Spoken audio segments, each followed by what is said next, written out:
श्री राधा। नारद भक्ति सूत्र भाग 7। भक्ति कामना वाली नहीं है, क्योंकि भक्ति तो निरोध रूपा है, त्यागमयी है। प्रेम का मार्ग प्रियतम को सुख पहुंचाना है, काम का मार्ग स्वयं सुख का उपभोग करना है। दोनों में अंतर है। प्रेम और काम में बहुत ज्यादा अंतर नहीं है, बहुत सूक्ष्म भेद है। बाहर से दोनों एक जैसे ही लगते हैं। श्याम और काम दोनों ही पिता पुत्र हैं। दोनों की शक्लें भी मिलती जुलती हैं। दोनों ही अनुपम सुंदर हैं। दोनों का रंग भी श्याम है। लोगों को भ्रम हो जाता है कि श्याम और काम में कोई भेद ही नहीं है। दोनों मिलते जुलते अवश्य हैं, किंतु भेद है दोनों में। और इसी भेद को इस 7वें सूत्र में श्री नारद जी महाराज हमें बता रहे हैं। सा न काम य माना। इसका अर्थ इतना ही है कि हमें बस ये सोचना है कि ऐसा करने से या जो भी हम करने जा रहे हैं उससे क्या हमारे प्रियतम को सुख मिलेगा या नहीं। अपना सुख जैसी कोई बात इस प्रेम भक्ति में है ही नहीं। निष्काम, कोई कामना नहीं।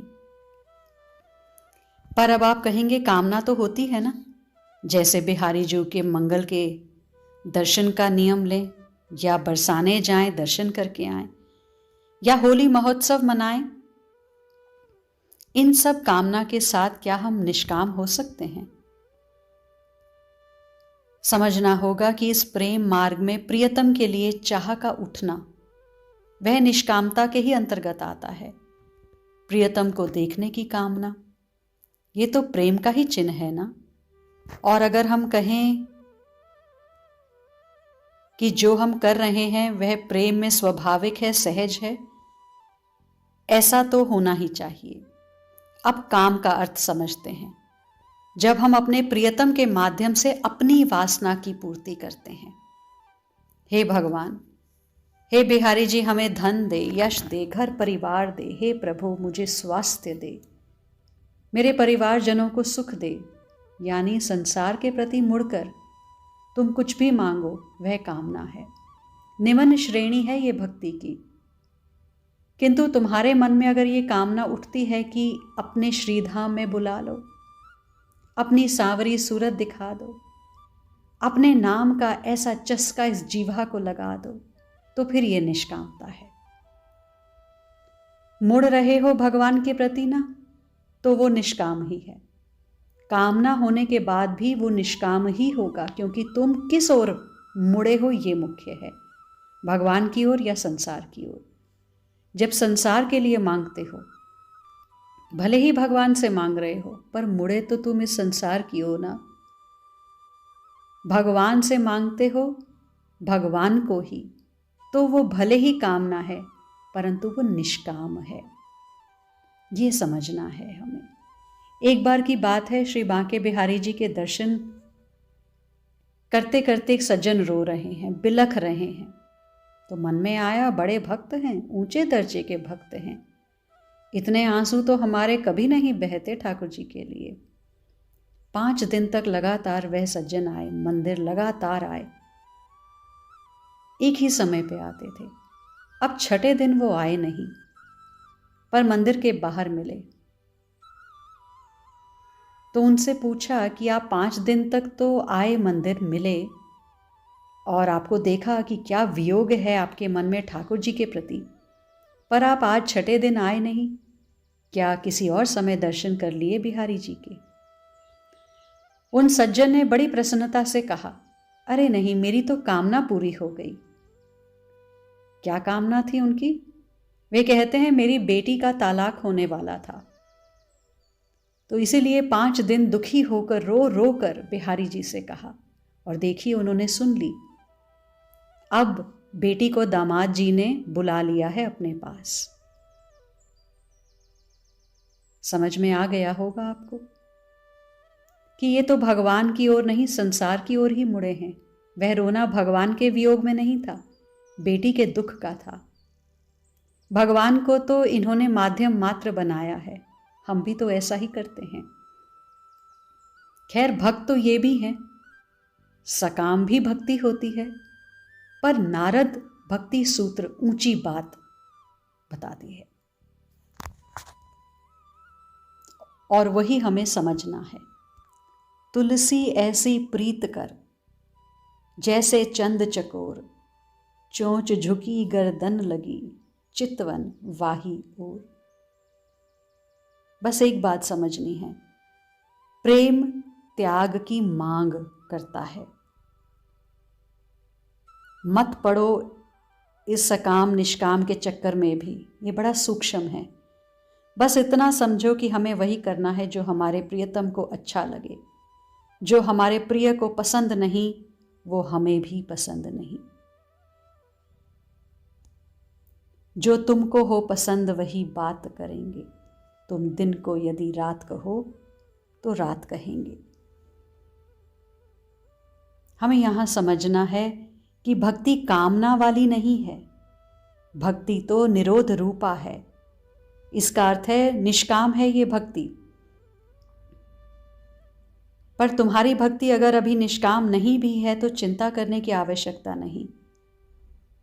भक्ति त्यागमयी है, बिना त्याग के ये भक्ति आगे बढ़ ही नहीं सकती। आपको कुछ नहीं करना, बस आप नाम जपते रहिए, भक्ति ही सब कुछ कर देगी। आपको तो बस प्रियतम को रिझाने में अपने को झोंक देना है। हमारे मन में प्रश्न आ सकता है कि हमें कैसे पता चले कि इस कर्म से भगवान प्रसन्न होंगे या नहीं। अब आप देखिए कि कभी गलत काम करते हुए क्या हम सोचते हैं, इस समय मेरे पिताजी अगर ये देख लें तो उन्हें कैसा लगेगा। आप कोई भी काम करते हो तब ऐसा सोचते हो कि मेरा वो प्रियतम यहाँ होता तो मुझे ऐसा करते हुए देखता तो कैसा लगता उसे।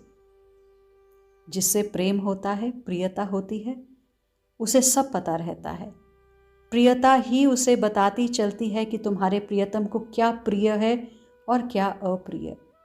वो कहीं बाहर थोड़ी है, अंदर ही तो हृदय में विराजमान है।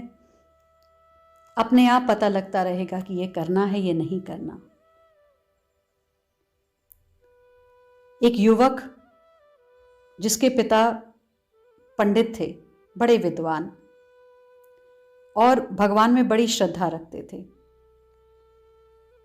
एक बार देखा गया कि वह पुत्र गंगा के किनारे रात्रि में शराब पी रहा है और पिता को बड़ा गर्व था कि मेरा बेटा सुपारी तक नहीं खाता और देखिए वो यहाँ शराब पी रहा है। अब जब उसे देखा गया तो वो डर गया, उसने माफ़ी भी मांगी। उसे कहा गया कि तुम अपने धर्मात्मा पिता के इकलौते पुत्र हो, सोचो वो तुम्हें देख रहे हो तो। उसके बाद उस युवक ने शराब पीनी छोड़ दी और वो कहने लगा कि ये जो शब्द है ना कि सोचो तुम्हें तुम्हारे पिता देख रहे हैं, बस अब आगे कभी पी नहीं जाएगी। जब हम किसी गरीब को डांटते हैं, गाली देते हैं, तब क्या ये सोचते हैं कि हमारे प्रियतम ये सब करते हुए हमें देख रहे हैं?